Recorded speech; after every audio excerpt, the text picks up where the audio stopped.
Hello, hi guys! Magandang hapon sa inyo lahat. This is Shirmo Masigari Channel, a faith healer, also matarder. So ngayong hapon, natutigyan natin na nagsasabihin sa inyo ng ating mga gabay. This is special gabay for the month of December 11 hanggang December 17 for the sign of Leo. So, Leo, welcome to my channel. Ano kayang messages, advices, at spirit guides ang ating masasaga for today's video? Kanina naman kayang energy or kaganapan sa buhay ng mga Leo signs ang ating mahagilap. So, guys, this reading is a journey lamang, hindi lahat makaka-resonate. Kunin lamang po makaka-relate sa inyo and comment down below kung kaninong energy ang ating nasagap. And of course, don't forget to like and subscribe my channel and hit notification bell for more videos update. And of course, maraming salamat po sa mga walang sampag suporta sa aking channel, lalo na hindi nag-skip ng ads.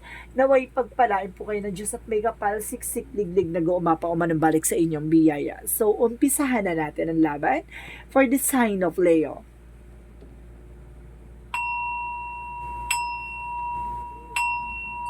Angel Spirit Messages, bigyan mo ako ng pasabog-bulabog na mensahe para sa mga kapatid nating Leo. There's a 9 of Cups. So, there's an information dito na there's a wish fulfillment. May mga bagay na matutupad na dito at may mga bagay na may isa sa katuparan na. No? There's a 9 of Cups. So, let's see what is additional messages. And of course, guys, there's a death card. So, there's an ending and a new beginning. No? May mga bagay na matatapos na dito. Ibig sabihin dito, guys, na unti-unti na matutupad yung mga pangarap mo. Oh my goodness, no? And because there's a Knight of Wands. So, there's a slow and steady, no? Panatiling kalmado, no? Huwag ka magiging padalas-dalas sa mga ginagawa mo. Kasi, at the end of the time, diba? Kumbaga, nandito ka na eh. Matutupad mo na lang. Tutuparin mo na lang, no? Kailangan mo lang maging mahinahon. And because there's a Page of Wands. So, there's a good news. Now, may magandang balita daw dito. Itong good news na to ay magdadala sa iyo ng wish fulfillment or either an information, no? Additional messages. And of course, there's Two of Pentacles, so there's a balance. Kailangan mag-balance ka emotional and practical, no?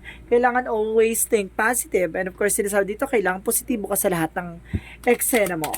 And of course, sinasabi din dito, there's a full card, so there's a leap of faith. Magtiwala ka sa process and progress. Kasi, kumbaga may mga bagay siguro na nangyayari na, diba, hindi ka, kumbaga hindi sumasang-ayon sa'yo. Pero at the end of the time, kailangan na slow and steady, panatiling kalmado ka. Additional messages for the Nine of Cups. And of course, there's Ten of Pentacles. Wow! A long-term success and long-term investment. So, some of you talagang, sinasabi dito na unti-unti mo na matutupad yung mga pangarap mo at magkakaroon ka ng pangmatagalang sitwasyon. Long-term success and long-term investment and long-term relationship. And there's a security. Kumbaga, tatapusin na yung kaganapan dito sa eksena na to at magkakaroon ka na ng secure, no? Na eksena. So, let's see what is the Knight of Wands. And because there's a higher fund, so there's a lesson learned. May mga bagay dito na dapat mo matutunan, no? May mga bagay dito na kailangan mong kailangan mo talagang pagdaanan. Kumbaga, may mga bagay na pinagdaanan ka from this past of the decades or something, few months, na sinasabi, or few years, no, either. Kumbaga sinasabi sa'yo dito na kailangan mo matutunan, no? Kumbaga, minsan siguro naging padalos-dalos ka sa lahat ng decision mo. So, this is the moment na kailangan pag-isipan. So, let's see what is the Page of Wands. And because there's a Page of Cups, so there's an information, listen to your intuition, no? Kailangan mo makikinig sa iyong gut feeling, sa iyong vibration, sa iyong instinct, no? Kailangan mo rin makinig sa inner voice mo. Baka yun yung magdadala sa iyo ng good news. Because there's a Chariot card, so there's an actions, no? Kailangan mong kumilos ayon sa balanse, 'di ba? Yung parang emotional ka, pero kailangan yung physical and of course sa mental mo is a balance, no? So let's see what is the full card. And of course, guys, there's Eight of Cups. So, there's a letting go, no? Kailangan i-surrender mo kay God, no? There's a leap of faith. Kung nagtitiwala ka kay God, kailangan mo surrender yan. Lahat ng mga bagay-bagay na kumbaga pasanin mo or something obligations or something na nagbibigay sa pabigat, i-surrender mo. So, let's see what is the Nine of Cups and the Ten of Pentacles. And of course, there's a Two of Cups, no? There's a partnership. So, there's a partnership coming in for you or something na magbibigay sa'yo ng long-term success and long-term investment dito. So, let's see what is the death card in this the King of Pentacles. So there's the World card. So there's a information na meron ditong travel, no? Or matagal mo na itong inantay. So, some of you guys, there's a success. And kasi para magkakaroon ka ng security about sa finances mo. And because ito na yung matagal mo lang inantay with the Death card. Kumbaga, there's an ending and a new beginning. So, maaaring magsisimula na panibagong chapter ng buhay mo. At maaaring ito na yung matagal mo nang inaasam-asam. Let's see what is the Nine of Wands and the higher pride. Ano to? I see some religious factor dito. And because there's a star card, there's a wish of fulfillment, no?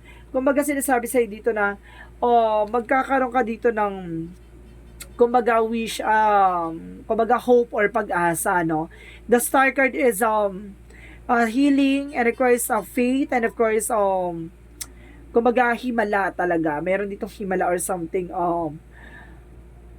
wishes coming true. So, there's a spirituality talaga na sinasabi dito, kailangan mong i-surrender kay God. There's a lessons na kumbaga naranasan mo, na kailangan mo maging kalmado with them. Stark is calm, no? Calm. Kaya kailangan maging kalmado ka, no? Sa lahat ng eksena. Kasi may mga pinagdaanan kasi talaga, siguro naging padalos-dalos ka, isisam ganon. And because there's a Five of Wands, there's a conflict, no? Kumbaga, sinasabi sa'yo dito na wag mong hayaan na magkaroon ka ng complication pagdating sa spiritual, no? Siguro may mga iniisip ka or something vibration. Minsan, siguro nagkakaroon ka ng doubt dun sa mga bagay na nararamdaman mo. So, ibig sabihin dito, yun yung mensahe sa'yo ng ating angel spirit na kailangan mong tuunan ng pansin at kailangan mong pakinggan kasi there's a conflict and there's a complication na mangyayari, no? So, let's see what is the Two of Pentacles and the Chariot. So, there's a Justice card. So, there's a balance and good karma coming in for you. Talagang parating to na magdadala sa'yo ng balance. So, let's see what is the Full card in the Eight of Cups. So, there's a Four of Wands. So, there's a celebration coming in for you. So, some of you, there's an homecoming, celebration, birthday, and of course, wedding, no? May magaganap na wedding dito. So, let's see what is the outcome. Ang outcome is the Seven of Pentacles. So, there's a harvest time. At the end of the time, yung mga bagay na inantay mo, ito na, no? Kumbaga, makukuha mo na. And the Eight of Wands represent a fast communication and fast movement. So, ibig sabihin, dadaloy na, no? Mabilisan dito ko yung baga. This is the paying off na making her investment that brings you a travel or something. And there's an business trip, no? Additional messages for career. So, there is a devoted, supportive person, no? May taong susuporta talagang gagabay sa'yo. And of course, there's a Six of Pentacles, there's a giving and receiving something or something, give and take, no? Kumbaga, tutulungan ka nito para sa iyong negosyo and of course, puproteksyonan ka. Diba? Devoted and supportive person na talagang bibigyan ka at pangangalagaan ka at the same time tutulungan ka sa business mo at magtutuloy-tuloy na about sa finances, no? Pasabog. Let's see about sa love life. About sa love life, angel spirit guides. Okay, additional messages. So, there's a the Moon card. So, there's a dreams. Baka itong bagay na ito pinangarap mo lang, no? Hiniling mo lang na sana makilala mo na sa there's an inner truth at truth reveal. And the Queen, of course, there's an healing, no? Makikilala mo na to as a mature person. There's a mature emotional female or something, a mother figure. Or there's a security about sa isang bagay, no? Kumbaga itong tao na to talagang gusto nito parang ano siya, no? Parang family-oriented. Ganon. This is the family-oriented. So, pagdating naman sa health, angel spirit guides, please give me information. There is a Knight of Swords. So, there is a success driven. And of course, sinasabi sa'yo dito, pagdating naman sa health mo, kumbaga, there's a mental clarity, naliwanagan ka na, no, kung ano ba talaga yung nararamdaman mo. Maaaring nasagot na yan at talagang, naliwanagan ka na at nakuha mo na yung kasagutan na yan. Kumbaga, there's a visions din, no, maaaring, kailangan mong magsalamin, no, para maging malinaw yung mata mo. Parang ganon. There's a visions kasi. So, let's see. What is additional messages per fairy, magical fairy messages? So, let's see what is additional fairy magical messages. So, there's a heal, Healing and heal and healer. So see, healing energy surrounds you and this situation, no? Talagang pagagalingin ka sa anumang uri ng karamdaman. Talagang, there's an healing, no? In all aspects. Additional messages for Angel Spirit.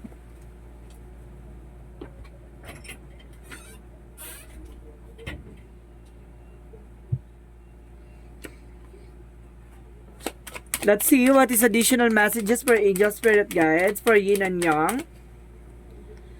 There is a detachment. So, see kung mawala ka sa mga negatibo, no?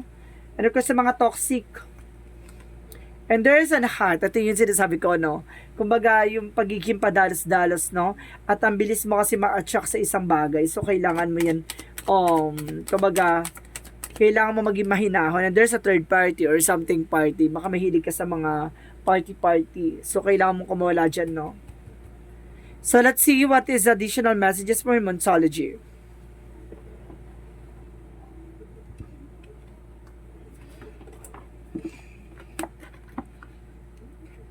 For Monsology, Angel Spirit Guides, be bold and make the first move. So, kailangan mong parang ano siya, para maging transparent ka, no? Sa situation mo. Sinasabi siya dito, kailangan mong kumilos, gumalaw, gano'n. And of course, the answer you need is coming. So, ibig sabihin dito, masasagot na yung katanungan mo. This is the moment na parang ito na ang kasagutan. The answers you need is coming. And of course, there's a new start is coming. So, nandito na yung kasagutan sa katanungan mo na eto na, ilalahad na, no? Magsisimulan ang panibagong chapter ng buhay mo. And there's a communication is the key. So, ibig sabihin dito, kailangan mo makipag-communicate, no?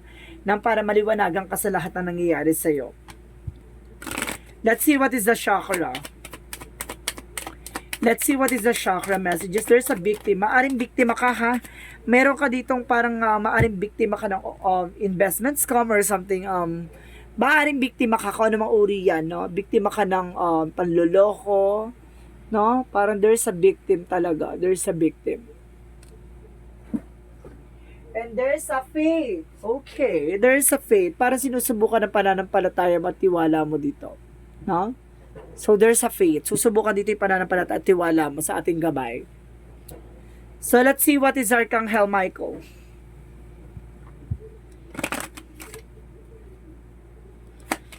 Let's see what is Archangel Michael messages. Make a commitment. So, kung ano yung gusto mo, no? Talagang tumutok ka doon. Kailangan mong, kumbaga, mag-focus sa ginagawa mo para may isa katuparan mo ng maayos. And this situation is already resolved, no? Baka itong sitwasyon na to ay maaaring na solusyonan na, natapos na, no? And let's see what is additional messages for Archangel Raphael. And increase the energy, no? Palakasin mo yung iyong enerhiya, emotional and physical. So, let's see what is Romance Angels. Let's see what is the Romance Angels. And release your ex, no? Some of you, kailangan mo na pakawalan yung ex mo. Hindi siya healthy. And of course, there's a give your relationship a chance. So, it's either release your ex or kailangan mo pa ng chance sa yung partner or some other person, no? Kumbaga parang feeling ko parang ayaw mo na magmahal dito pero bigyan mo pa ng chance yung sarili mo, no? So, let's see what is the energy. And there is a door to the personal healing and happiness. So, ito yung pintuan sa ligayan at, diba, kagalingan. So, ibig sabihin pagagalingin ka sa anumang uri ng nararamdaman mo or bigat or sakripisyo. There's an anxieties. Ito yung confusion, no? Minsan naguguluhan ka siguro or some of you guys, there's a sleepless night or kumbaga stress, no? May mga siguro pinagdadaanan kayo. Ang daming ganap dito sa Leo, ha? In fairness. Ang daming ganap. And of course, marami tayong nasaga for today's video na energy. And there's a trust, no? Kumbaga magtiwala ka. Magtiwala ka, there's a faith and trust. So, ibig sabihin talaga, sinusubukan ng pananampalataya at tiwala mo. And there's a, you're on the right path. So, nasa tamang direction ka. Parang there's a testing on you, no? Parang sinitesting ka ng ating universe, rather ni God, no? Sa lahat ng nangyayari sa'yo. Pero at the end of the time, there's a fulfillment and there's a wishes coming true. And of course, there's an Discipline. And of course, kailangan mo magkaroon ng disiplina.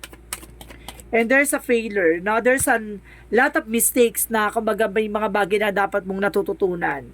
No, sa bawat mga pagkakamali. And there's a change. No, may mga bagay na kailangan mong baguhin. Diba? Ganun yun. So, let's see what is additional messages for angel spirit guides. And of course, there's a you're not for everyone. So, there's a weirdness, no? May kanya-kanyang weirdness tayo na, kumbaga, pinapakita dito na minsan hindi ka nila nagugustuhan or some of you hindi mo sila nagugustuhan. Parang gano'n, no? Hindi ka flexible sa lahat ng bagay o sa lahat ng tao. I remember or sinasabi dito, soul plan. The fated is life with destiny life. So, see talagang kung para sa'yo at ka nakatadhana para sa'yo, nakatadhana yan, diba? Fated and destiny. So, let's see. What is additional messages? Parang ganun nga, diba? Kumbaga sinusubukan ng pananampalataya at tiwala mo dito. So there's a surrender to the divine, no? There's a destiny and of course there's a fated life. And there's a purification. No, paglilinis, may mga bagay na parang lilinisin mo na or aalisin sa'yo. No, bago mo makamtan kung sino ba talaga yung kung sino ba talaga yung para sa'yo or something, kung ano ba talaga yung para sa'yo. And there's a prophecy, talagang pinakita dito na maaring nasilip na or there's an insight or something vision na yung mga bagay na mangyayari, nakita mo na. And because there's an emotions na maaring magiging emotional ka, no? And because there's a nourishment relationship na parang parang malusog na relasyon ang ibibigay sa'yo ng ating universe dito. So let's see what is the Jesus loving quotes. What is the Jesus loving quote said? What is the Jesus loving quote said? So there is I am with you always even at the end of the world. So big sabihin din sa'yo dito na lagi daw nasa tabi mo si God, no? Kahit na parang piling mo pinagbagsakan ka ng langit at lupa, di ba?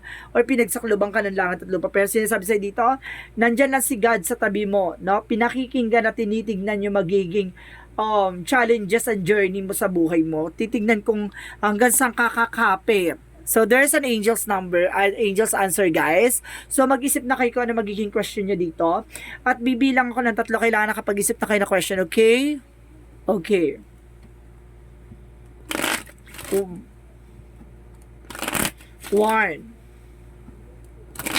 2 3 Angel's answer, give me information. Ask for help from others. So, kailangan mo ng tulong ng ibang tao. And look for a sign. So, kailangan mo ng senyales, no? Ask for help from others and look for a signs. Baka there's a synchronicities or signs ng ating angel spirit or something red flags, no? Na maaaring pakinggan mo. So, let's see what is the angel's number. So, there's a 15 for I am wise. So, kailangan mo maging wise, maging matalino sa lahat ng decision mo.